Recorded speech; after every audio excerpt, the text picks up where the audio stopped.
Bonjour à toutes, bonjour à tous. Comment allez-vous? J'espère que très bien.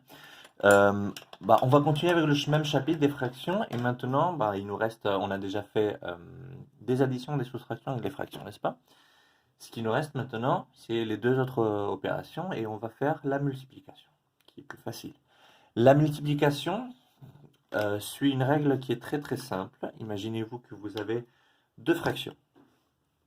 Une fraction qu'on va l'écrire a sur b et on va la multiplier par une autre fraction que ça va être avec des autres nombres, donc des autres lettres, c sur d.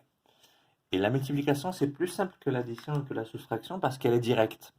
C'est-à-dire que on va multiplier directement les deux numérateurs entre eux et les deux dénominateurs entre eux. Ce qui nous reste finalement, une seule fraction, a fois c, b fois d. Et c'est ça simplement. Donc on va l'écrire là. La multiplication, elle est directe. C'est numérateur avec numérateur et dénominateur avec son dénominateur. Et on va faire quelques exemples. On va commencer par quelque chose de simple. On a une expression qui s'appelle A, 2 tiers fois 5 onzièmes. Donc, qu'est-ce qu'on doit faire? On a dit numérateur avec numérateur. C'est-à-dire, on fait 2 fois 5, 10.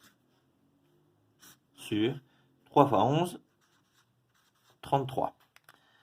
Si on peut simplifier, on simplifie. Si on ne peut pas, on laisse comme ça. Dans ce cas-là, on ne peut rien faire du tout. Et c'est ça notre résultat. Mais il y a des cas où, par exemple, ça va être utile de faire des multiplications. Des simplifications, pardon.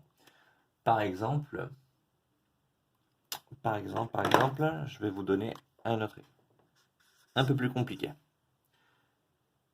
15 sur moins 8 fois moins 9 sur 15.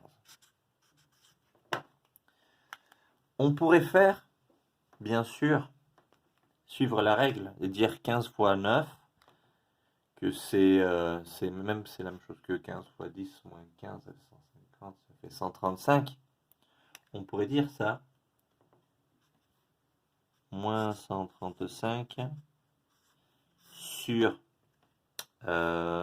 moins 120. Ça serait ça le résultat si on suit avec la même règle. Mais il faudrait la simplifier maintenant. Et simplifier ça, c'est pas si simple, c'est un peu compliqué, c'est un peu lent. Donc, on va essayer de ne pas faire ce chemin-là, sinon de simplifier avant de multiplier. Et là, si vous remarquez, on a un 15 et un 15 dans le numérateur et le dénominateur. Donc, qu'est-ce qu'on peut faire directement? C'est dire, ah mais, au revoir les 15. Et qu'est-ce qu'on fait maintenant? Il nous reste moins 9 en haut dans le numérateur, moins 8 en bas dans le dénominateur. Moins divisé par moins, ça va être positif. Est-ce qu'on peut simplifier cette fraction? Non. On laisse comme ça. Un autre exemple. On va utiliser un dernier exemple. Nous avons moins 7 sur 18 fois 81 sur moins 56.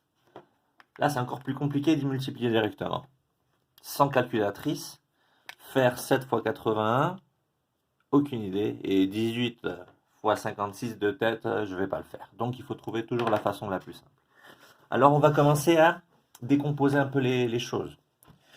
On sait, par exemple, que 7, on ne peut pas le séparer et le décomposer. Mais 18, oui. 18, c'est 2 fois 9. Donc, ce 18 qui est là, on peut le réécrire si vous voulez comme ça. Comme 2 fois 9. On a aussi Bon, on peut mettre tout dans une même fraction. Le 81 qui est là, on va l'écrire, vous savez comment? Et oui, comme 9 fois 9. Parce que 9 fois 9, c'est 81. Et le 56, quelle multiplication donne 56?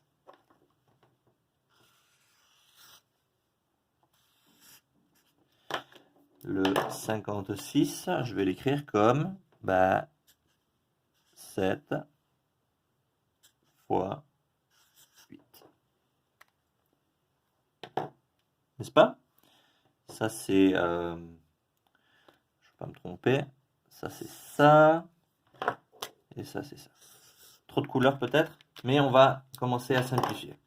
Donc, si on se trouve avec un 9 en haut, on le barre avec le 9 d'en bas. Pareil. Un 9 en haut, un 9 en bas. Au revoir. Un 7 en haut, un 7 en bas. Au revoir. Donc, ce qui nous reste en haut, c'est le 9 et le 2 fois 8, c'est 16. Est-ce que je suis bien avec les signes? Il y avait moins 56, donc en fait il y avait moins, on va mettre le moins ici. On a moins divisé par moins. De toute façon, ça va donner positif. Et voici le résultat.